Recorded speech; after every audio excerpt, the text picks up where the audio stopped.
see that?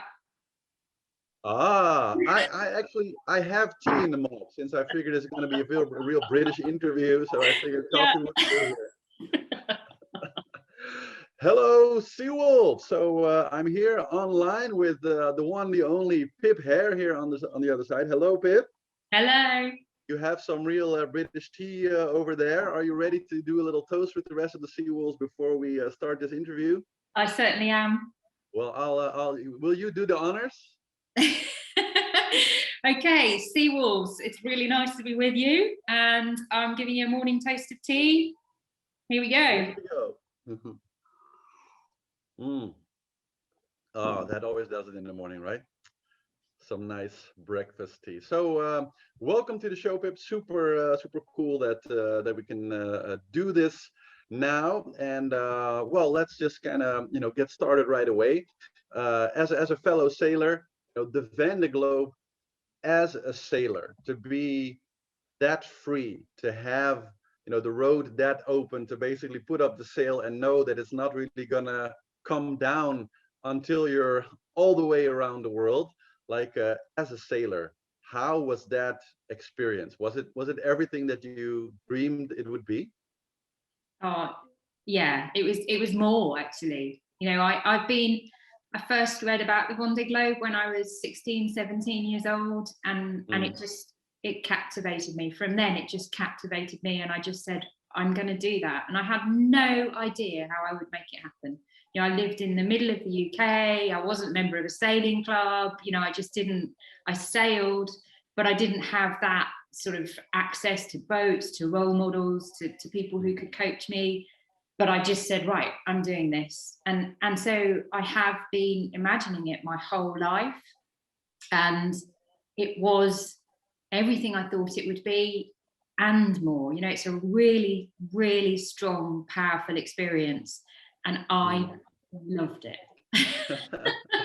Can you talk a little bit about that more part also? Like, are there certain things that stand out for you that were like so over the level that you even could possibly expect, that you can like talk a little bit about?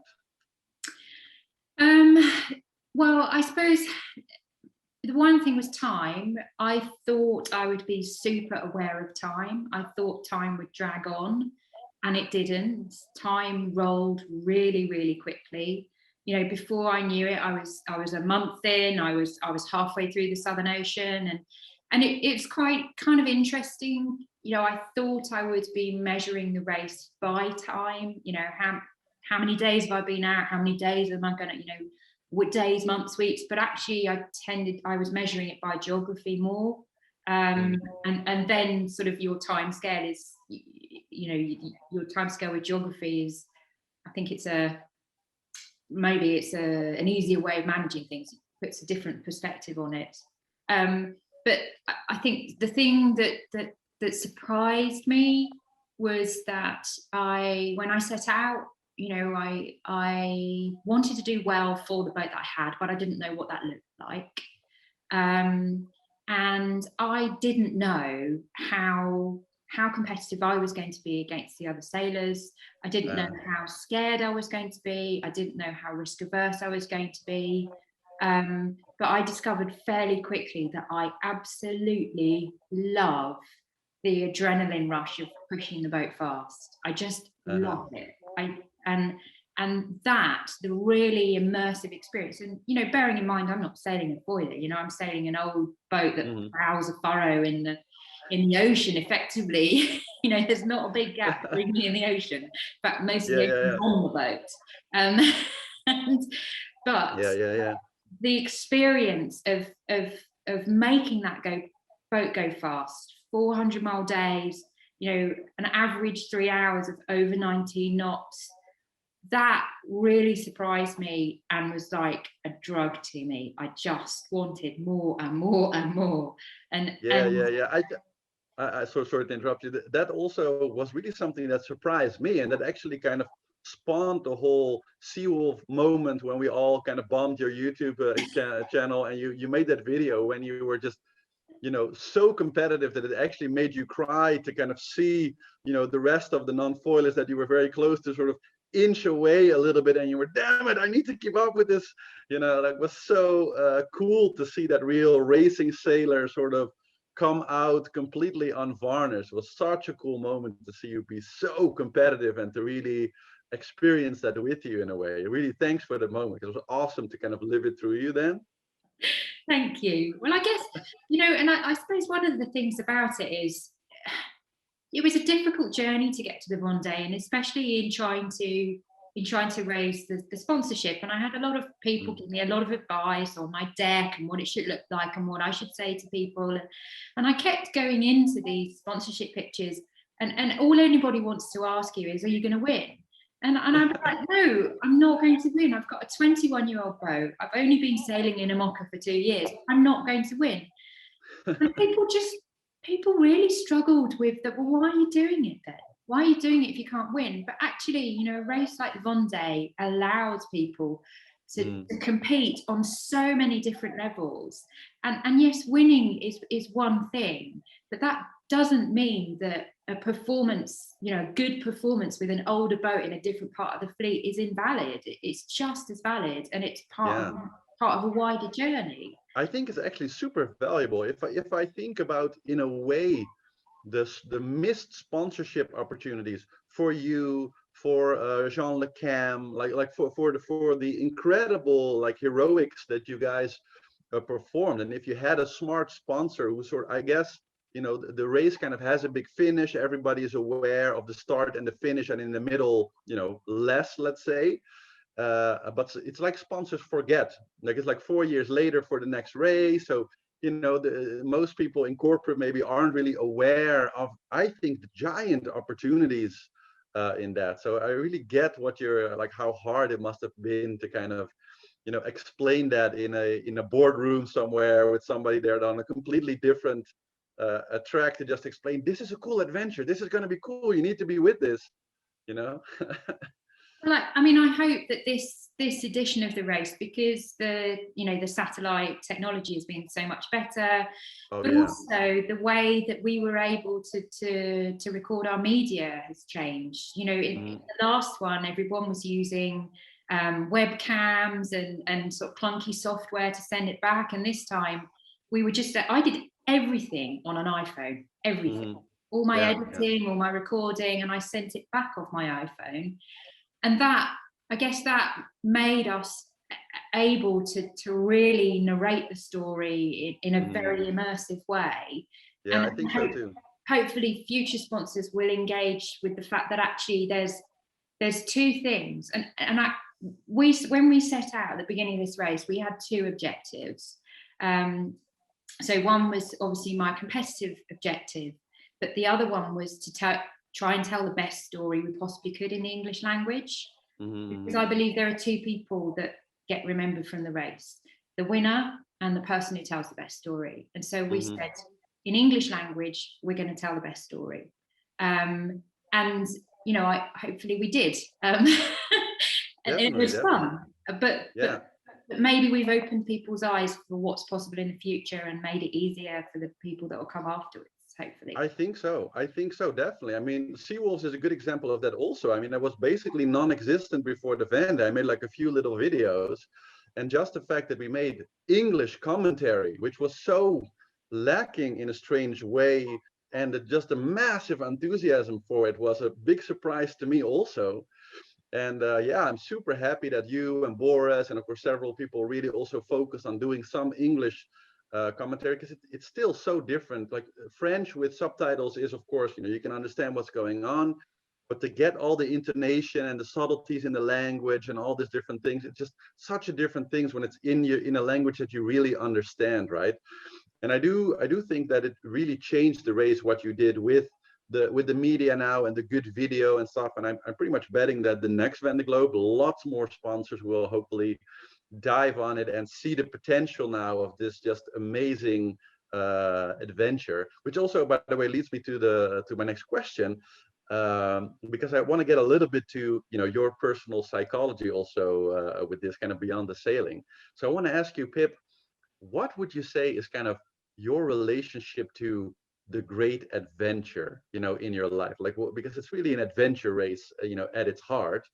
how did that kind of start for you? Like from you know, when you were growing up, like your relationship with adventure that finally kind of culminated in, you know, doing this amazing race.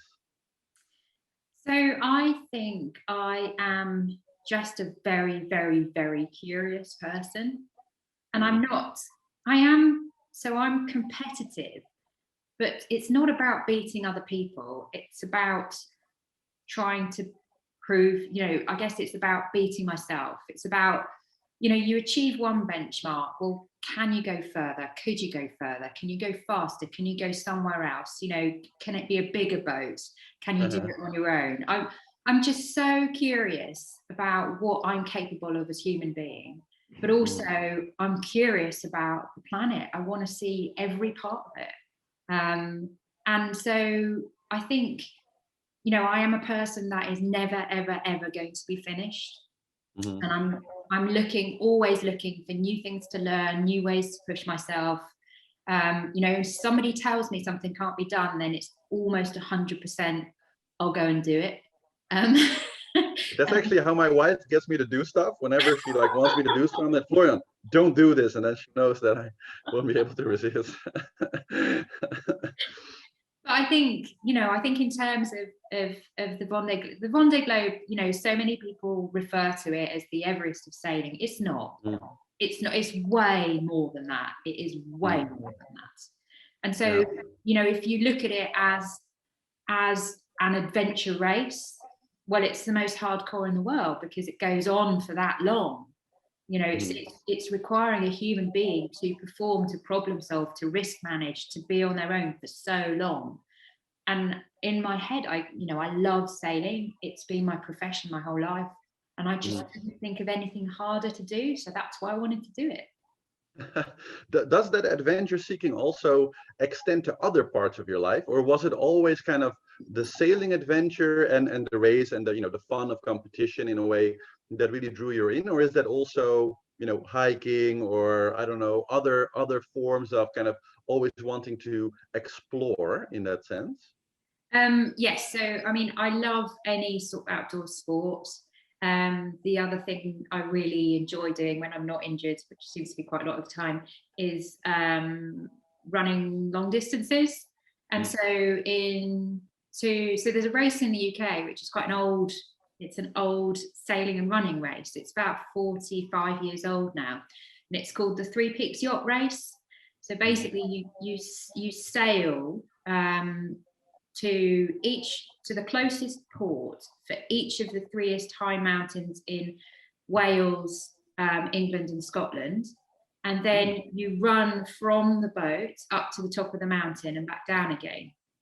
And the race was conceived 45 years ago, and it's always been run in teams of five. And you have three sailors and two runners, and the runners run the mountains and sleep on the boat between mountains because it's three back-to-back marathons effectively up a mountain.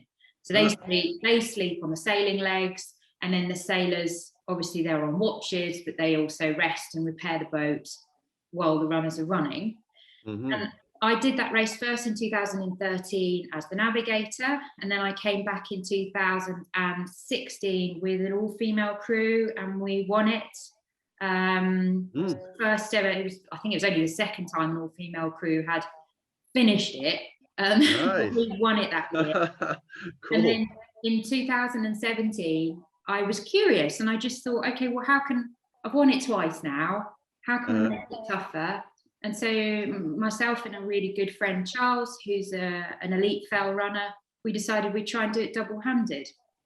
So we sailed and then we ran. So for 4 days, we only had 6 hours sleep. We ran three back-to-back marathons up mountains, and we sailed the course. We were third. Mm, But when we started, we didn't even know if we could finish. Nobody knew if we nice. could finish. No one has ever done that. And and, and that was just, it was amazing. It was Yeah, great. I love it. I love the con. I didn't know about this, but this is a great concept. I have to participate in this also sometime. That sounds amazing. Actually, kind of a nice side question there, I guess. Like I've always had a sort of like a motto in my life, which is comfort is the enemy. because like my wife really hates it when I say that, because she really likes comfort and everything, but I'm like, no, comfort is the enemy. And what's your take actually on that, like the relationship in a way between hardship a little bit, but challenge, hard, you kind of know what I mean, and freedom also.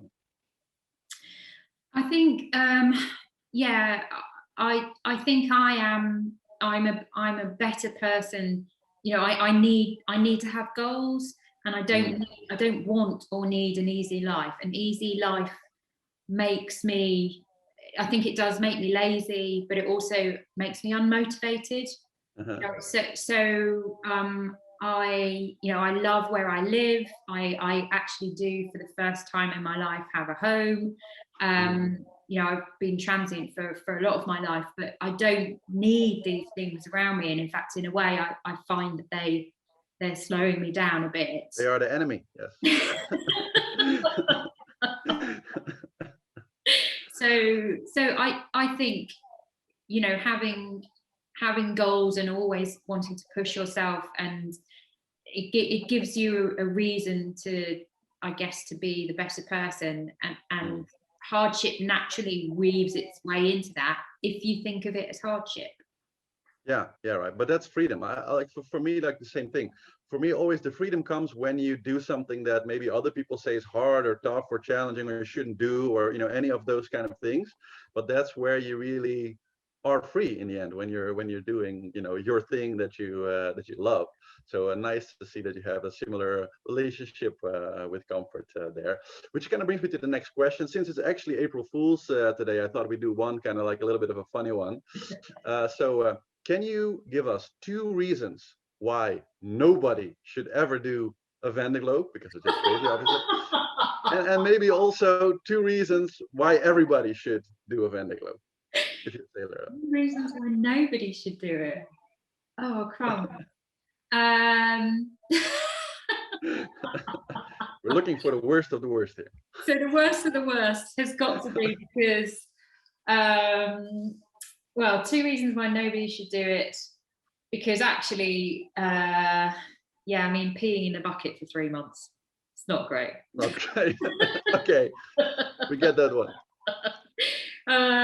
Second one, I can't think of any.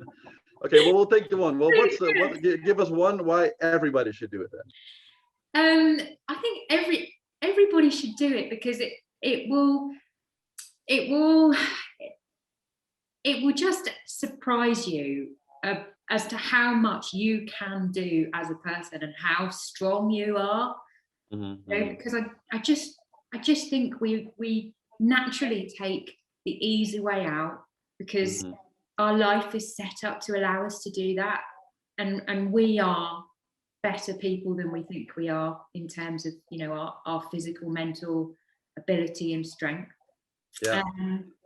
But also, the being alone in the Southern Ocean is just such an unbelievably immersive experience. It gets inside you in a way that standing on a mountain isn't quite the same, because you're not so far away and you're not there for so long, and actually it's almost like all of the elements get inside you, and I don't think you can get that feeling anywhere else. Yeah, right. I always say that when people ask like, what's it like to solo sail? Not that it's my experience is anywhere near yours, but I always say I think it's the closest you can get to being an astronaut while staying on the planet. And I think that kind of sums it up pretty well. There's nowhere that you're that isolated, to have to be that self-sufficient than if you were actually in outer space. Next question. Did you choose Super Bigoo, or did Super Bigoo choose you? I think it chose me, because I had, I've been working towards the Vendee progressively since 2009. My first solo race was the All-Star in 2009 in an IRC boat. Yeah. And then I went to the minis, and then I went to class 40. And all the way along, I'd had to do my own fundraising, get myself off the ground, And then all of a sudden you get to an Imoca, and it's kind of like, well, how the heck do you make this happen? How do you make it happen? How do you get your hands on a boat? Without a boat, how can you find a sponsor? And I sat there for quite a few years just going, okay, there is no way ahead, because the whole sponsorship thing it has been a massive problem for me, because I'm not the kind of person that can just go into a boardroom and go, hey, I'm absolutely amazing. Not for me. It's just not me. I needed to be, the way I've always run my sponsorship in the past is I needed to be able to go to people and say, I'm already doing this. My skin's in the game. I have worked really hard and I've made this happen, and your investment is going to make it better. And that's a natural way for me to sell that, but I can't start from nothing. So then I'm just at stop with, okay, there's no way on earth I can fund a boat, so I'm going to stop. And then I started looking for opportunities, and Super Bigu was not available when I was looking. Somebody else had it and was running a Vendee project on it. But I did contact the owner, and I said, I knew that he was chartering it for a monthly fee that I believed I could raise every month. So I kind of thought it could be a pay as you go. And I contacted him and I said, I know someone else is doing this, so I'm not trying to steal it from under him in any way, but if it falls over, I'm here and I'm serious. And I was doing some coaching on a route to Rome competitor, and we did a double-handed from the US to the Azores, and the owner of Super Bigu emailed me the night before I pushed off from Portland in Maine to sail to the Azores, and said, the boat's free, but if you want it, you have to accept it in the next 5 days. And I hadn't even seen it. And so I called my very, very good friend, Paul Peggs, who is just kind of, he lives in France and he knows everything about every boat on the planet. And I pushed off, and I called him and I said, can you go and look at this boat for me? Here's my satellite email. And he went and looked at it, and he emailed me back and he said, do it. This is your opportunity. Do it. So from the middle of the Atlantic, having never clapped eyes on the boat, I agreed to charter it. And then I had to go home and take a loan out. But that's how those stories always kind of have to go, right? And I think that's really fitting. How did you feel about the fact that it had been, of course, around the world 4 times already? On the one hand, of course, it's been around the world 4 times already, so that's reassuring, I guess. On the other hand, it might make you feel like, well, what if I don't make it, then the other 4 did make? Like, how did you feel about that? Well, I think, to be honest, I never, ever, ever considered that I wouldn't make it. I just don't think, I think you start this race and you are aware of all of the things that could trip you up, but you have to start it believing you've done everything within your power to make it, and believing that you have the skill to manage all the problems that you might come across to make it. So I was aware of what I was taking on, and when I took the boat on, it was in a terrible state. I mean, I actually lifted it out of the water and put my finger through the sail drive because ammo got it. So I was aware, and it had, the rigging was 2012, so the rigging had already been around the world twice, and I didn't have any money to change it.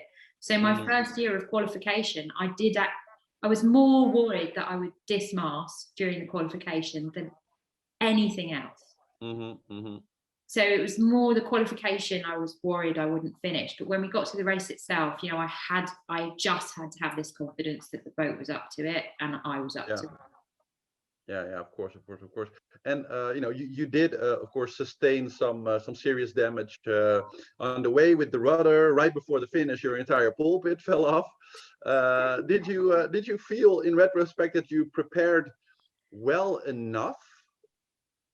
Yes, because I had a 2-year campaign and I started with absolutely zero. And I was literally crawling along the bottom, hand to mouth, with donations into the campaign every month, with volunteers helping me. I had like a business club who were putting a monthly direct debit in. But for 18 months pretty much, I was just hand to mouth all the time. I am going to make this work. I am going to make this work. I am going to make this work. I've never worked so hard in my whole life. And then we had Medallia come in as title sponsor and Smartsheet as silver. And that gave us, the budget that we needed to really make the boat strong, but also fast. And I don't think we realised how fast we'd made it. But we only had 4 months to do it. So within those parameters, within the 4 months, I really, really cannot praise Joff, my technical director, enough as to how he managed that refit and the things that he did.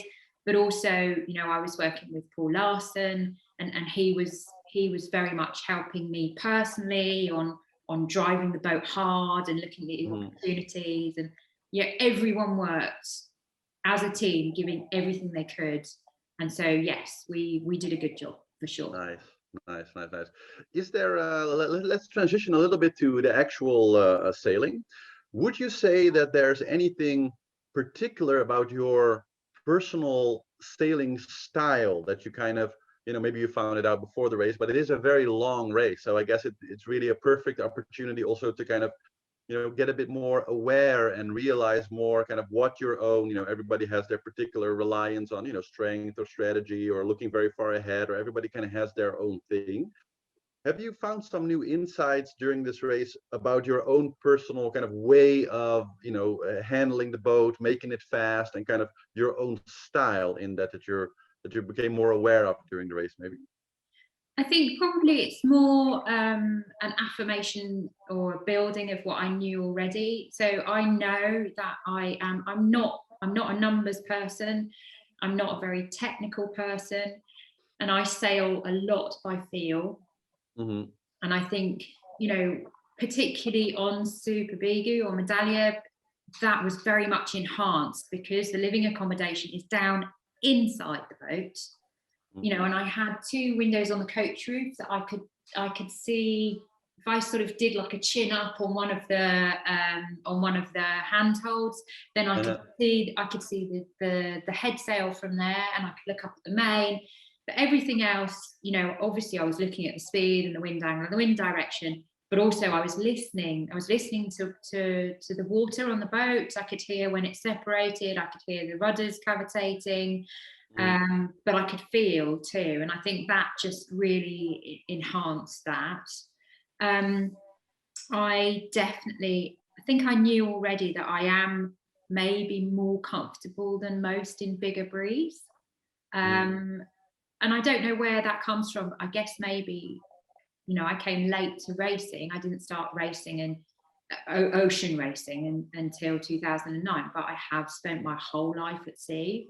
And so maybe that's why I'm more comfortable in bigger breeze. But certainly I think where I made my biggest gains was in the Southern Ocean, because I was more prepared to go for it down there. What surprised me was I think I understand. The thing I thought I was really underprepared on, and I was actually quite upset about going into the race, was my weather strategy. I just, in my head, my perfect Vendee campaign, I would have been working with a coach for months ahead. I would have read my entire Jean-Yves Bernot book on meteorology and strategy, and I didn't do any of that. I literally spent 1 7-hour session with Walter Verbrack, and that was it. And so I went in thinking, I'm just going to mess this up. I'm going to be following people because I'm not going to understand, and actually I'm a bit better at the weather than I thought I was. But there's still a lot to learn because I still made some really big mistakes. Yeah. Do you actually got a very new appreciation also of kind of the original sailors of, well, this route, and the earlier races that of course didn't have satellite weather and modeling computers and all that stuff. They literally had a barometer and historical knowledge of like that month the weather will be more or less this, but they had no way of seeing anything coming. Does it kind of also create a real perspective for you personally to be able to see what they must have been up against, especially in the Southern Ocean, with none of those kind of modern ways of help? Oh, 100%. I mean, in the Southern Ocean, it's crazy, isn't it? But Yeah. I've done 2 mini transats, and Mhm. we just have a weather forecast and a radio, a Of course, barometer yeah, and a yeah. radio for the mini transat. So, Uh-huh. and and earlier on in my career, when I am quite old, you need to understand. And so when You don't when look it, Pip. You don't look it. Not a day over 30. that's why I sat so far away from the computer. Um, when I started as a professional sailor, Mm. when I was crossing the channel, we didn't have GPS on the boats. So I was crossing the channel without GPS, and Yeah. and and it the I mean the forecasting is amazing. Like the weather files I was getting down in the Southern Ocean were just amazing. I mean, there Mhm. is interpretation over the wind strength, but the timing Mhm. are phenomenal, and that is why we go so fast, isn't it? That's Yeah. why we are fast, because Mhm. actually without that, then you wouldn't take the kind of I was able to take risks going a little bit further south looking for more Uh-huh. wind because I knew what it would look like. But if Yeah. somebody blindfolded you, you'd go, oh no, I'm going north. Yeah. Yeah. Yeah. Yeah. Yeah. Yeah. If Yeah. the Yeah. Yeah. sun's Yeah. shining, it's fine.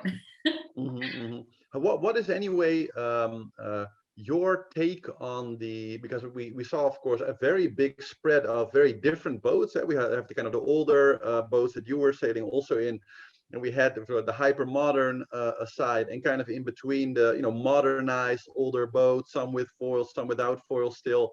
What's your take on kind of the results of this race now in retrospect, and the difference between those three? How do you see the developments, what happened to Kevin, for example? Like can you talk a little bit about your view of that now looking back? Well, the race was so unexpected for everybody. Mm. In the past, there's almost been a classic pattern of, the newer designs, the more, the designs were becoming more and more powerful, and the newer designs, basically it was just hammer down, foot to the floor, off they go, everyone trailing the weight, demolition derby behind. That's kind of how it was, wasn't it? That's a perfect description of the Vendee Globe, if you ask me. but I think this race has really demonstrated that. Okay, the weather conditions were not classic. I Mhm. think there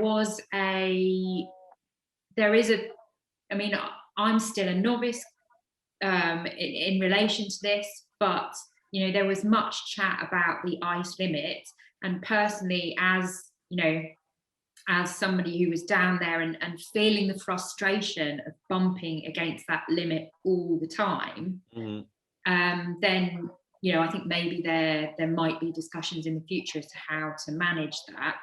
Mhm. But I think in a way that the weather combined with that ice limit gave us the race that we had, because so I think the sea state was very difficult. And so where we might have seen the brand new boats, really maximizing their power and shooting off, they weren't able to because the sea state didn't allow them to. Mhm. Um, and then that in turn allowed some non-foiling surprises like Benjamin and Jean Mhm. and Damien to get in there. Yeah. But the other thing was we actually ended up having to do, because of the ice limit and because the weather was not always howling, we ended up having to do quite a lot of downwind VMG. Uh-huh. And I did an interview with Roman Atanasio yesterday, And we were both saying, we both had our A2s up in the Southern Ocean. And Yeah. and when I was making my sail choices, a couple of people said to me, why are you taking an A2? You need two tiny Jennikers. Yeah, yeah, yeah. You'll use that twice in the trades and then you'll put it away and you'll never use it. Whereas I had it up in the Southern Ocean for days. And then that changed the nature of the race again, because tactically it meant that boats you would have thought were non-competitive were able to actually sail a straighter course and sneak up the inside. But obviously there was a catastrophic failure on PRB. However, in general there were far less failures across the fleet.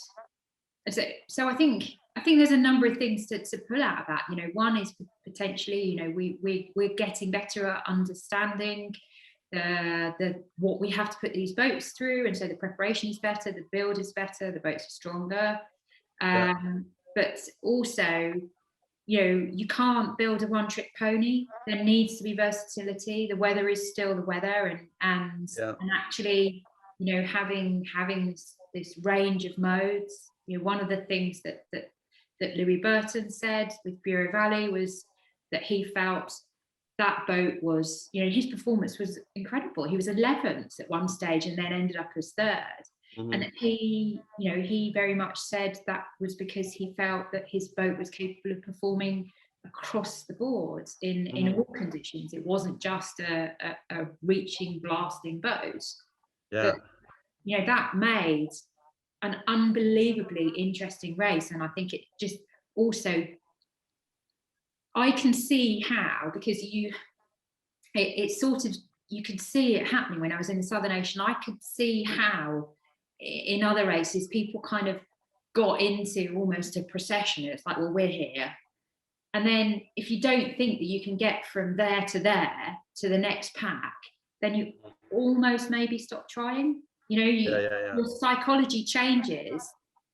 And I had this a lot coming into the boat. I had the amount of people, because I was devastated in the Southern. I was devastated on my rudder. I was just, I wasn't devastated because I broke the rudder. I was devastated because I was 200 miles ahead of Alan, and he was going to catch me up.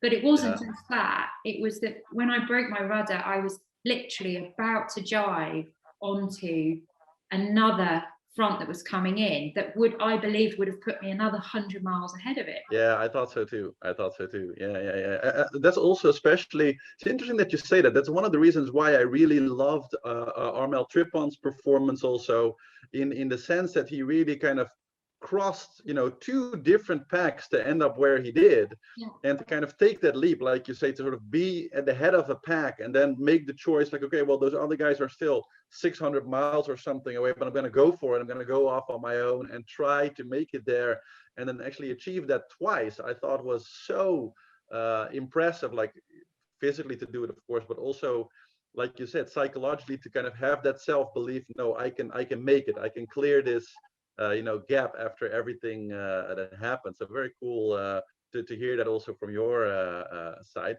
And would you say that talking about the psychological effect of it all, like being in that, the roar of the Southern Ocean for that extended time?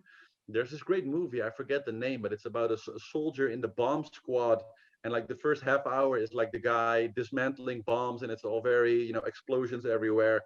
And then he gets sent back home, and at some point he's in the supermarket, kind of picking things out of the rack in the supermarket behind the cart, and those two worlds just kind of do not mix together, and it creates such a kind of a unreal feeling, in a way, like he's dreaming. And do you feel that also a little bit now, having come back out of that almost unreal action packed kind of world where your life is literally on the line all the time, to going to the supermarket now and picking out different things there, where it just feels completely unreal in a way? Unfortunately, it feels all too real. I think the crash back down to earth has been a fairly hard one. And that's been enhanced by the fact that I came back to a locked down Britain, and you know, I have been lucky because, you know, my work I've had to carry on leaving the house. I can't work from home, can't maintain my boat at home. So that Yeah. that has allowed me to go out and to travel, and I've done a bit of sailing. So that's definitely helped. But, you know, I think from going from this huge amount of freedom to the complete lack of freedom, that's a big crash to reality. And then being immersed in that, it's actually it's the Vendee that seems unreal. This seems very real at the moment. um, but also, you know, I came straight back, and I've just been head down working. I've been working and working and working and working to try and get my next project going. So, you know, it's straight into what I was doing before, effectively. Nice. How do you see, you know, a little back step to what we are talking about before? How do you see, you know, kind of the future of the Imoca class, the Vendee Globe, of course, on one side, but also the fact that they're now going to be participating in a different, so it's going to be a crewed version, of course, in the Round Europe race that starts in a month, I guess, and in the next ocean race also. What do you think about those developments in the class? I think the class is just booming.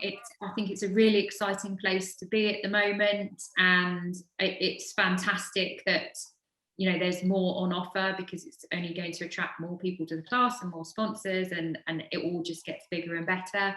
I mean, the Ocean Race Europe, I think, is going to be a great race, and it'll be fun, and it'll be I think it'd be quite a good indicator as to what the ocean race in general can provide.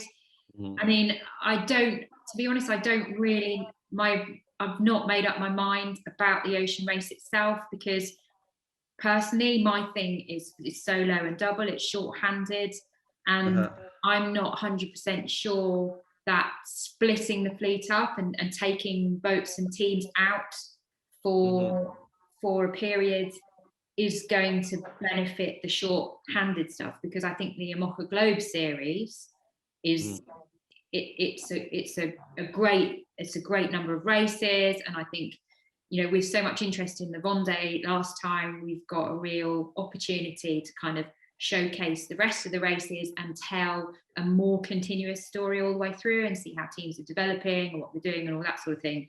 And I don't know how having the ocean race in there will impact it. But, you know, in general, all of these things I think are exciting. So it's just a question of seeing how it goes. But it's not my thing. I wasn't really built for sharing my boat.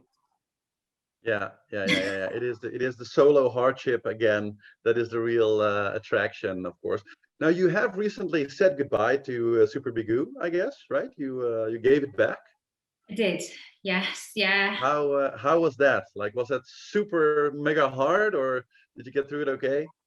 I mean, it was hard, because it's the end. It's the end of a chapter, you know, and that boat has it gave me the most unbelievable opportunity. It allowed me to live, you know, a childhood ambition. I've been working towards that for my whole life, and so.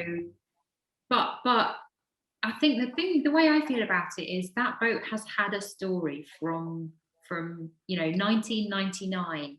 That boat has had a story. So many people have sailed it. It's done so many incredible things, and I feel honoured to have been part of that story. The French love that boat. But the funniest thing is, because it was built kind of in a village in Brittany, and loads of people in the village got involved in the build. And every race I've started with that boat, I've just had this stream of people coming up to me going, "Oh, I built your boat, I built your boat." And it's like about 40 people have come and told me they built my boat. And I was thinking, well, someone's lying.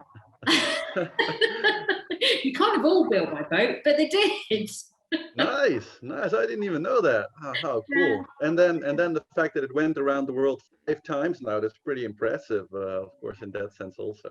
I am, the thing that saddens me is that, you know, there's now this 20-year rule for the Vendee. And so, you know, I hope that that Super Bigu will continue to race, because it would be a fantastic boat. It's hard.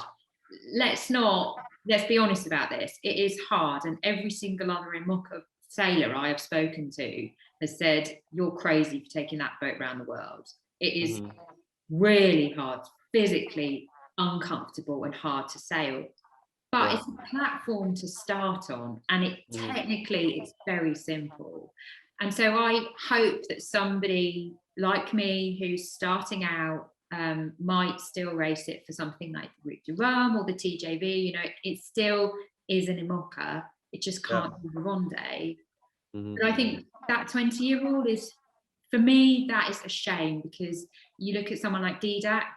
You know, Kingfisher was a design ahead of its times in the year 2000. And if you put that next to a 2004 boat or even a 2007 boat, you know, it's not so massively dissimilar. Yeah. And I think, you know, Didac and I both proved that it's more about the sailor than about the age of the boat. And so to disqualify 20-year-old boats, I think is a shame. And it also is, you know, there's a lot of work in the Imoca class on sustainability and on, you know, encouraging entry-level teams in. And actually, you know, if you're writing off older boats, you know, not so much Super Bigu, but definitely Kingfisher, I think, you know, you're saying one thing and doing another, and that's a shame. But that's Vendee, that's not Imoca, that's the Vendee. Yeah. No, I think that Jean Le Cam, of course, also made a pretty, you know, heartfelt plea, you know, to try to prevent the Vendee from becoming this only for super rich, well-sponsored elites kind of thing. And I think that he definitely has a point there, that, like, on the one hand, every race that is as successful as this has a tendency to drift towards the sponsors, and, you know, the more interesting it gets, the higher the stakes get, the more money gets involved, and that's an inevitable force we kind of have to keep fighting at all times, of course. But I think you're very right in that it's very important, and I think that if anything, you know, you proved with Super Bigu once again that you know, your story, you know, very much, for my mind, stands out and has brought the Vendee to lots of new people again, even though it is an older boat. And you had a fantastic you know, race that you shared with all of us. And yeah, it's sad that maybe that kind of deplatforming of the slightly older models might prevent some people in the future from doing the same thing. So I totally 100% agree with you on that. Do you think that well, how to say this exactly? The one thing that I also want to talk about is the fact that you finished, but actually all the ladies in the race finished. The same cannot be said of all the men. And Sam Davis, of course, I think maybe she said to me, or maybe in an interview, I'm not 100% sure, but she also mentioned that she thinks that maybe there's a little bit of a different way of strategic thinking from the girls that also really helped in that. I think she described it as a little bit, maybe less risk taking in some areas, you know, a little bit more reliant on strategy. What's your take on the fact that literally there are still a lot less ladies, of course, in the race than men, but all of you finished? What's your reasoning behind that? Like, how do you see that? I think, you know, one of the things that attracted me to the Vendee Globe race in the first place was the fact that men and women compete on equal terms. And you know, okay, we're singling out the women now, but when we're on the racetrack, nobody is going, oh, look, she's there and she's a woman. You know, we're just so equal. I think it is one of the most equal sporting events in the world, further equaled by the participation from Damien Sagan. You know, because the boats are so big and so powerful that it's about this. It's not about that.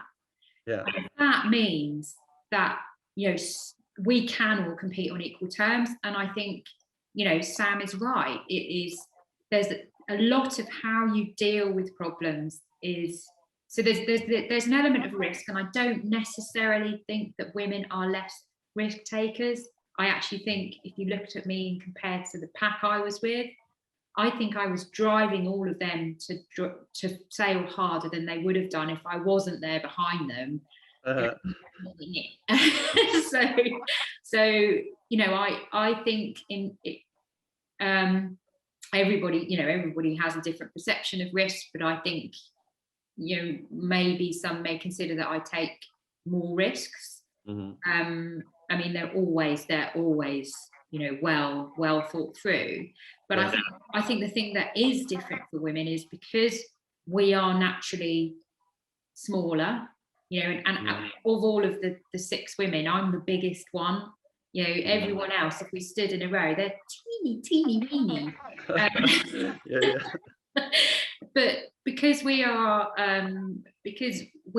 less physically strong, I think we're more used to not rushing into things. When we have a problem, we naturally hang back and think about how we're going to sort it out, because actually we know we can't just physically pull a sail out of the ocean. Whereas, you know, if you translate that down into smaller boats, I think men who are physically stronger maybe rely on their strength more than on their heads. So potentially maybe we have a different way of looking at problems naturally, because that's where we've come from. Yeah, I think that's almost verbatim. I think what Sam also said, that kind of where it comes from. So a really nice insight there also. And I think you know, bringing us to kind of towards the final kind of questions. So what's next for you, Vendee? What next adventures can we expect from Pip Hare in the future? Well, I'm bored with sitting at home. So let's hope the lockdowns end soon. That's yeah, we've had a little bit of a restriction of easings. We're allowed 6 people in the garden now, so I bought 20 kilos of barbecue charcoal yesterday.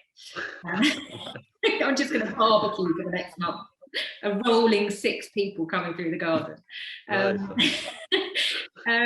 So I am working towards a 2024 program. And I hope to be making an announcement. I was hoping to make an announcement today, but we're not quite ready. So I'm hoping to make an announcement on that next week. Oh, I missed the scoop here. Oh, darn it. And in the meantime, you know, if I can get a program off the ground, then, you know, what I want to do is invest more in myself as a sailor, because the last one was very, very rushed. And the boat had everything it needed, but I didn't. So I want to do as much sailing as I can, but across the classes, you know, there's so much to learn from so many people in so many areas. So it's just kind of getting out there. I'm going to get back into writing again. So, you know, I love wall sailing. And I've got some friends who are out there liverboards, and they're slowly cruising around the world, so I'm going to go and visit them. I'm hoping to do the 3-peak yacht race double-handed again. Nice. I don't know if it'll be this year. I'd aimed for this June, but when I got back to the UK, I almost immediately injured myself, and I haven't been able to run for 6 weeks. So so I don't know whether I'm going to be marathon fit by June. But basically, running, sailing, biking, doing as many Imoca events as I can, just more. Nice. Well, I'm very much looking forward to enjoying the next chapter of whatever it is that you're going to do. And I just want to thank you very much for joining me today. I really enjoyed the conversation. So thank you very much for your insights. And yeah, till next time, I hope. Well, thank you for bringing the seawolves to me. It's, you know, you have made a massive difference to the following of the Vendee, and we've enjoyed sharing it with you. So yeah, let's do some more toasting in the future. Yes, definitely. I drink my tea to that. I drink my tea to that. Thank you.